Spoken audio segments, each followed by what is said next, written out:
The night my wife died, I kicked her son out of the house. Back then, he was just a kid, and he wasn't my blood. I told myself I was doing the right thing. But 10 years later, the truth I learned shattered me. I tossed his nearly falling apart backpack onto the floor and said coldly, "Go, Ethan. You're not my son. Your mother is gone. I have no reason to take care of you anymore. Live however you want." He was only 12. He looked at me with eyes so empty, so heartbreakingly sad I thought my heart would break. But he didn't cry. He didn't beg. He just picked up that torn strap, turned, and walked out. Not a single word. And me, I felt nothing.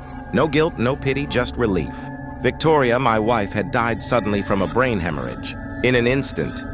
She left me alone in a world I thought I understood. She had raised Ethan long before we ever met. I had told myself that by marrying her, I was also accepting him. But deep down, I had never truly loved him. I cared because I should, not because I wanted to. After Victoria's death, the last thread connecting me to that boy snapped. Ethan was always polite, quiet, mature beyond his years, but distant.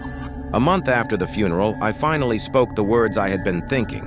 I thought he'd plead, cry, or beg me to let him stay, but he didn't. He nodded once and walked away. Calm, steady, and at that moment, I felt relief. I sold the house, moved to another state, buried myself in work, started a new life. New job, new friends, new peace. I remarried, this time with no children, no attachments. Sometimes I thought about Ethan, not out of worry, just curiosity. A 12-year-old with no home, no family, and where could he have ended up?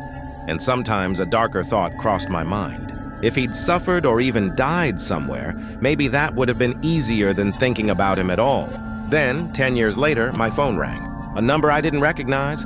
"Mr. Carter," the voice said, polite but firm. "Are you attending the opening of the art exhibition this Saturday?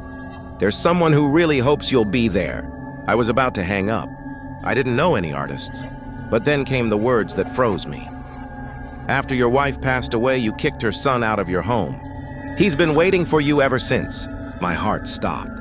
Ethan, after all these years? If you want to know what happened when I finally saw him again, drop a part 2 in the comments. I'll share the next chapter. Sometimes the people we push away end up teaching us the hardest lessons about love, regret, and forgiveness. Don't miss part 2.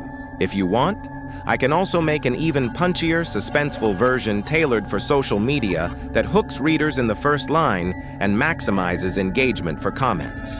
This could make readers instantly want part 2. Do you want me to do that?